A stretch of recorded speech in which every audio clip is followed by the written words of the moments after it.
ETF index mutual funds నేర్చుకుని stock మార్కెట్లో రాణించాలనుకుంటున్నారా? వెంటనే ఈ నెంబర్కి కాల్ చేయండి. నమస్కారం. మాఘపురాణం 3వ అధ్యాయంలోకి వచ్చాం. ఈ 3వ రోజు పారాయణలో ఏం చెప్తున్నారో విందాం.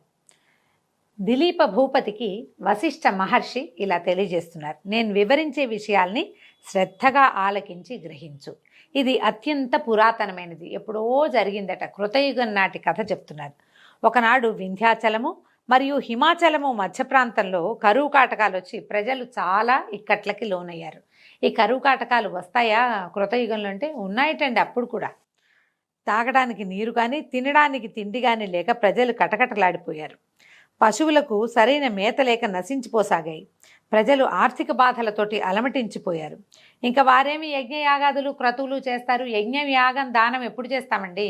మనకు అబండెన్స్ ఉంటే, బాగా డబ్బులు అవకాశాలు ఉంటే అప్పుడు బోల్డన్ని చేస్తాం. లేకపోతే ఏం చేస్తాం? ఉపవాసం తప్పిస్తే ఇంకేమీ చేయలేకపోతాం. అయితే దేవతార్చనలు కానీ ధర్మకార్యాలు కానీ జరగలేదు ఆ కాలంలో. అడవులందు తపస్సు చేసుకునే మునీశ్వరులు కూడా ఈ కరువు కాటకాలకి తట్టుకోలేక వలసపోవటం మొదలుపెట్టారు. మునీశ్వరులు వీళ్ళంతా ఏమిటి, వీళ్ళకి ఏదో కొద్దిగా నివర్ధాన్యాలు అవి పండేవి, ఏదో కొంచెం వండుకునేవారు. భిక్ష లభించేది అపారంగా. అంటే ప్రజలు గనక ధనధాన్యాలతో తొలుతొగుతూ ఉంటే వాళ్ళ దగ్గర నుంచి యజ్ఞయాగాది క్రతువులకి కావలసిన సంభారాలు వచ్చేవి. ఋషీశ్వరులకి మునీశ్వరులకి కావలసిన భిక్ష కూడా లభించేది.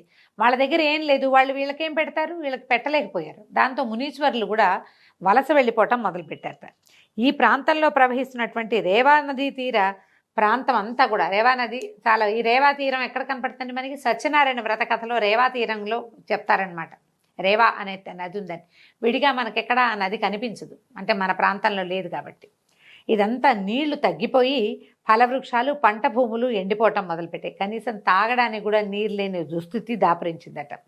ఈ అడవిలో బహుముఖ ప్రజ్ఞాశాలి తపోధన సంపన్నుడైన భృగు మహర్షి కూడా నివసిస్తూ ఉండేవాడు. ఈ అనావృష్టి ప్రభావం ఆయన కూడా తగిలింది. ఆయన కూడా ఈ నీచ నికృష్ట కరువు కాటక స్థితిని భరించలేకపోయాడు. సరే, ఎంతో కాలం నుంచి ఉంటున్న ఈ ప్రాంతాన్ని విడవలేక ఆలోచించి చివరికి హిమాలయ ప్రాంతాలకి వలస వెళ్ళిపోయాడట. ఈ హిమాలయ పర్వత ప్రాంత పడమటి దిక్కున ఒక కొండచర్య ఉంది. ఈ కొండచర్య అక్కడున్న కైలాస పర్వతానికి కొంచెం సమీపంలో ఉందట. కైలాసానికి దగ్గరలో ఉంది. హిమాలయ ప్రాంతం అంతా మంచుతో కప్పబడి ఉండటం వల్ల కైలాస పర్వతం వెండి కొండలాగా ప్రకాశిస్తూ ఉండేది. ఆ ప్రాంతం అంతా ఇంద్రనీల మణుల చేత నిక్షిప్తమై అక్కడ ఉన్నాయట. ఇంద్రనీల మణులు అంటే గనులు ఉండుంటాయి. రాళ్ళు అట్లాంటి నీలపు రంగున్న రాళ్ళు అయి ఉంటాయి. వాటి కాంతితోటి ఆ నీలపు రంగు కాంతిపడి ఈ తెలుపు మరింతగా మెరుస్తూ ఉండేదట. ఈ కొండ వద్దకి తరచుగా మహర్షులు, జ్ఞానులు, సిద్ధులు, తపోశక్తి సంపన్నులు ఇత్యాదులంతా వచ్చి శ్రీమన్నారాయణుని భక్తిభావాలతో స్తుతించి వేణోళ్ళ కొనియాడి ఆధ్యాత్మిక చింతనలో మునిగిపోయేవాళ్ళు. అంటే విష్ణు భక్తులు వచ్చి తపస్సు చేసుకునేవాళ్ళు. కైలాసం పక్కనే ఇది. యక్ష కిన్నర కింపురుషాది గంధర్వులందరూ విహారానికి ఈ ప్రాంతానికే వచ్చేవాళ్ళట. దిలీప చక్రవర్తి అడుగుతున్నారు, మహాత్మా, ఈ పర్వత వైశిష్ట్యత కడు రమ్యంగా ఉంది, మరింతగా మరీ వింత కొలుపుతోంది, మరిన్ని విశేషాలు చెప్పండి అని అడిగేసరికల్లా అప్పుడు ఈయన వశిష్ఠ మహర్షి ఇట్లా చెప్తున్నారు. విషయ పరిజ్ఞానం సంపాదించుకోవాలని నీ కుతూహలం చాలా శ్లాఘనీయమైందయ్యా. నీ అభీష్ట ప్రకారమే మరింతగా చెప్తాను విను. ఇది ఒట్టి కొండ, ఏవో రాళ్ళున్నాయి, మెరవటమే కాదు, ఇక్కడ ఇంకా చాలా వింతలున్నాయి. ఈ వింత వన్యమృగాలు, పలు రకాలైన పక్షులతోటి నిండి ఉండే ఈ పర్వతరాజం మిక్కిలి విచిత్రమైనది. సాధారణంగా అంత మంచు ఉంటే పక్షులు ఉండవనుకుంటాం, కానీ హిమాలయ వర్ణనలో హిమాలయాల మీద చెట్లు ఉన్నాయని, కొండలు, పర్వతాలు, శిఖరాలు చాలా ఉన్నాయని, బోలెడు రకాల జంతువులను గురించి వర్ణన ఉంటుందండి. కాళిదాసు రాసినటువంటి మరి కుమార సంభవ కావ్యంలో హిమాలయాల్ని భలే అద్భుతంగా వర్ణిస్తారు. చాలా బాగుంటాయి. ఇవి కూడా అందులో నుంచి చెప్తున్నారనమాట. ఇంతటి చెట్లు చిత్రాతి చిత్రములైన వర్ణములతోనూ ఫలపుష్పాదులతోని నిండి ఉండి కడు రమ్యంగా ఆకర్షణీయంగా ఉంటాయి. ఆ పర్వతరాజం 30 యోజనాల పొడుగు, 10 యోజనముల ఉన్నతమై అలరారుతూ ఉంటుంది. ప్రకృతి సౌందర్యాన్ని అంతటినీ సంతరించుకున్నటువంటి ఆ పర్వతరాజం దగ్గరికి భృగు మహర్షి వచ్చి ఆ పర్వతం యొక్క అందచందాలకు, సుందర నయనానందకర దృశ్యాలకు వచ్చెరుంది కడు సంతోషాన్ని పొందాడు. తాను తదేక దీక్షతో తపస్సు చేసుకోవడానికి ఇదే అనువైన ప్రాంతమని అనుకుని అచోటనే తన ఆశ్రమాన్ని నిర్మింపజేసుకుని తపస్సు కొనసాగించాడు. ఇట్లు కొంతకాలం అయింది. భృగు మహర్షి యొక్క తపస్సు నిర్విఘ్నంగా కొనసాగుతూ ఉంది. అత్యంత పరమనిష్టాగరిష్ఠుడైనటువంటి భృగు మహర్షికి ఆ ప్రాంతం ఎంతో తగినట్టుగా ఉంది. సంతృప్తిగా తపస్సు చేసుకుంటూ ఉండేవాడట. కొన్నాళ్ళు అయిన తర్వాత ఒకనాడు ఒక గంధర్వుడు భార్యా సమేతుడయ్యి ఈ పర్వతం మీదకి వచ్చి విహరిస్తూ తపస్సు చేసుకుంటున్న భృగు మహర్షిని చూశాడు. మహర్షి పట్ల ఆకర్షితుడై తన వృత్తాంతాన్నంతా చెప్పాడు. దగ్గరకు వచ్చి నమస్కారం చేశారు భార్య భర్త ఇద్దరు. అతను ఏం చెప్తున్నాడు, ఓ మహాత్మా, తమరు తపోశక్తి సంపన్నులు, సర్వజ్ఞులు కావున మీరు దయతలిచి నా కష్టాలని కడతీర్చమని ప్రార్థిస్తున్నాను అన్నాడు. అనేసరికల్ భృగు మహర్షి, గంధర్వ, నీకు వచ్చిన కష్టం ఏమిటి? నువ్వెందుకు విచారంగానో భార్యాద్వితీయుడుగా ఉన్నావు? భార్యాభర్తలిద్దరూ కలిసి ఉంటే ఇంకా కష్టమేమిటి? అదే కదా అత్యంత సుఖమైన సంగతి. ఇలా ఎందుకు బాధపడుతున్నావు? నీ వృత్తాంతం అంతా చెప్పు. ఏ విషయం వల్ల నువ్వు బాధపడుతున్నావో నాకు అర్థమయ్యేలాగా చెప్పమన్నాడు. అప్పుడు గంధర్వుడు చెప్పాడు, ఓ భృగు మహర్షి, నా కష్టాన్ని నేను ఏ విధంగా చెప్పను?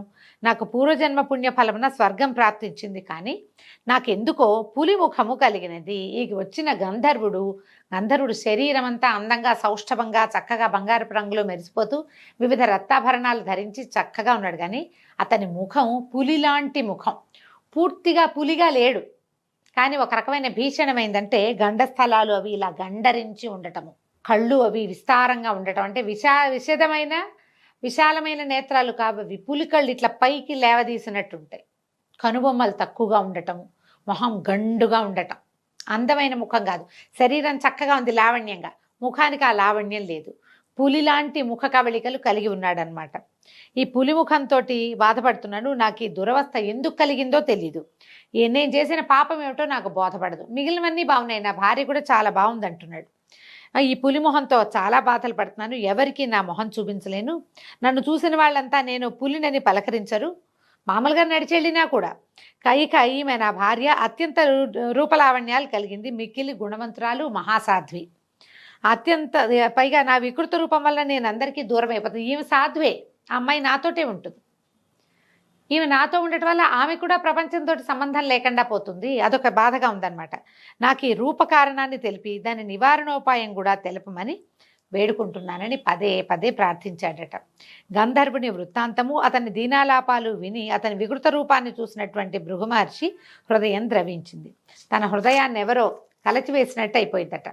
వికృత రూపంలో ఉన్న ఆ గంధర్వునికి ఎట్లాగైనా తన శక్తి కొలది సాయం చేయాలని నిశ్చయించుకుని, ఓ గంధర్వ కుమార, నీవు మిక్కిలి దురదృష్టవంతుడివి, భాగ్యహీనుడివి. నీ అదృష్టహీనత వల్లే నీకు ఈ దురవస్థ కలిగింది. మనిషిని కుంగదీసేవి 3: ఒకటి పేదరికము, పాపము, దురదృష్టము. ఇవి కుంగదీస్తాయి బాగా. కావున వీటిని నివృత్తి చేసుకోవాలి. ఇప్పుడు మనిషి అంటే వీడు గంధర్వుడు కదా, ఆ గంధర్వుడికైనా సరే ఇలాంటి సమస్యలు వస్తాయి. మనం చాలా పురాణ గాథలు వింటుంటాం. గంధర్వులు, యక్షులు వీళ్ళంతా కూడా ఏదో ఒక శాపానికి లోనై మానవ జన్మెత్తాల్సి వస్తారు. రకరకాల నానాయోనులు ఎందు పుట్టాల్సి వస్తారు. వాళ్ళకు కూడా వస్తాయి. పూర్తిగా దేవయోనులు కాదు, వాళ్ళు పూర్తిగా దేవతలు కాదు, ఆ జాతులకి చెందిన వాళ్ళు. దానివల్ల వాళ్ళకి స్థానభ్రంశము, పదవి భ్రంశము, శరీరమే లేకపోవటము, ఇలాంటి రకరకాల అవస్థలు వస్తాయి. అందుకని దానికి చెప్తున్నారనమాట. ఇది ఒక మాఘమాస స్నానం వల్లే సాధ్యం. దీనికి అదే పరమౌషధం. మాఘమాస స్నానాన్ని ప్రతివారు జాతి కుల మతముల భేదం లేకుండా జనులందరూ చేసి తమ తమ పాపాలని నివృత్తి చేసుకోవచ్చు. కావున నీవు కూడా నీవి భార్యతో సహా ఈ మాఘమాస పర్వదినములందు నదీ స్నానాన్ని చేయి, నీకు శుభములు చేకూరగలవు. ఇప్పుడే మాఘమాసం మొదలైందని చెప్తున్నారు. ఇది మాఘమాసమే కాబట్టి మీ ఇద్దరు నదీ స్నానం చేసి పవిత్రులై విష్ణు పూజ నిర్వహించండి, మీకు మేలు కలుగుతుంది అన్నారు. మాఘమాస నదీ స్నానం చేసుకునేసరికి నీ కష్టాలు తొలగిపోతాయి, భయపడద్దు, నీ మనోవాంఛ నెరవేరుతుందని మునిపుంగవుడు మాఘమాస విశిష్టతని వివరించాడు. ఇప్పుడు చూడండి, మనం మామూలుగా ఏం చెప్తున్నాం, సూర్యారాధన అని చెప్తున్నాం, విష్ణువారాధన అని చెప్తున్నారు. ఈ మాఘంలో స్నానం చేసి విష్ణువాలయాన్ని దర్శించడం చాలా మంచిది, విశేషమైంది. విష్ణువాలయాన్ని దర్శించలేని వాడు సూర్యుడి ముఖం దర్శనం చేసినా కూడా ఫలితం లభిస్తుంది. నెల రోజుల పాటు రోజు పొద్దున్నే లేచి స్నానం చేసి సూర్యుడి ముఖం చూడండి. మీ ముఖ వర్చస్సులో ఎలాంటి మార్పు వస్తుందో మీకే తెలుస్తుంది. మొహం మాడిపోయేదాకా నుంచో ఒక్కర్లా సూర్యుడి ముందు ఓ చెంబు నీళ్ళు చూపించి నమస్కారం చేసుకుంటే ఉదయకాలపు సూర్యకాంతి వల్ల శరీరానికి కావలసిన కొన్ని విటమిన్లు అందుతాయి. పొద్దున్నే లేవటం వల్ల మొహం వికాసంగా ఉంటుంది. తెల్లవారే లేచి స్నానం చేయటం వల్ల ఫ్రెష్గా ఉంటాం, ఆరోగ్యం బాగుంటుంది. స్నానం చేసి ఆహార స్వీకారం చేయటం వల్ల కూడా ఆరోగ్యం బాగుపడుతుంది.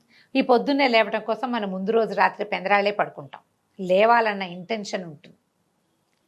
ఇప్పుడు ఈ కాలంలో లేవటం వల్ల, పొద్దున్నే లేవటం వల్ల కాల విరేచనం అవుతుంది, కాలకృత్యాలు సమయానికి అవుతాయి, టైం కలిసి వస్తుంది. మనం అనుకున్నది అనుకున్నట్టుగా అవుతుంటే ముఖ వికాసం ఆటోమేటిక్గా ఉంటుందండి. మనం చూడండి, సక్సెస్ఫుల్ పీపుల్ మొహాలు బ్రైట్గా ఉంటాయి. సక్సెస్ అంటే అదేమిటో వ్యాపారం బ్రహ్మాండం పగలగొట్టాలని అనుకోక్కర్లేదు. మనం రోజు అనుకున్న ప్లాన్ ప్రకారం సరిగ్గా పని జరిగినా కూడా సక్సెస్ఫుల్ అయినట్టే, సక్సెస్ అవుతాం. ఆ సక్సెస్ వల్ల మనకి ముఖంలో వికాసం ఆటోమేటిక్గా వస్తుందండి. అదే చెప్తున్నారు, మాఘమాసం అత్యంత విశేషమైనది. దీనికి పొద్దున్నే లేవడం, ఈ స్నానం చేయటం, సూర్యారాధన లేదా భగవద్ ఆరాధన, మనం ఏది ఆరాధన చేసుకుంటే మన ఆరాధన క్రమాన్ని బట్టి మనం ఇంకేం చెయ్యం. మనకి సూర్యారాధన లేదు, ఇంకో ఆరాధన లేదు. కానీ సూర్యుడు అందరికీ అవసరం కదండి. ఆరాధన లేదు, సూర్యుడు మీకు వద్దా? కావాలి ప్రతి వాళ్ళకి. సూర్యుడే కదా మన రోజుని నడిపేవాడు, మనకి పచ్చదనాన్ని ఇచ్చేవాడు, మన కళ్ళకి వెలిగిచ్చేవాడు, మన ఇంటికి ఆరోగ్యాన్ని ఇచ్చేవాడు సూర్యుడే. ప్రతి వాళ్ళు జాతి కుల మత విచక్షణ లేకుండా సూర్యుడికి నమస్కారం చేయవలసిందే. అది ఖచ్చితంగా చెప్తున్నారు. చూడండి, పురాణాల్లో కూడా జాతి మతం అని ఎందుకు చెప్పారు? నేను సూర్యుడిని ఆరాధించను, నేను గణపతిని ఆరాధిస్తాను అనేవాళ్ళు ఆ కాలంలో కూడా ఉన్నారు. గాణాపత్యము అలాంటి మతాలు ఉండేవి. అయినా సరే సూర్యుడికి నమస్కారం చేయాలి, స్నానం చేయాలని చెప్తున్నారు. గంధర్వుడు అతని భార్య కూడా శ్రద్ధగా ముని చెప్పిందంతా విన్నారు.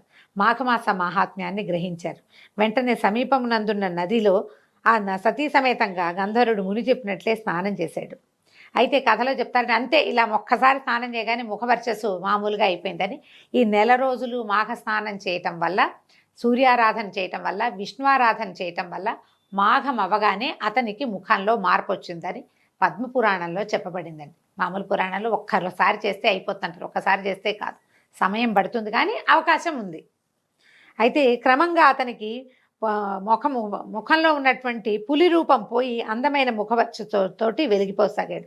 భర్తను చూసిన ఆ గంధర్వుని యొక్క భార్య ఆనందంతో ఉబ్బి తబ్బిబ్బైపోయింది.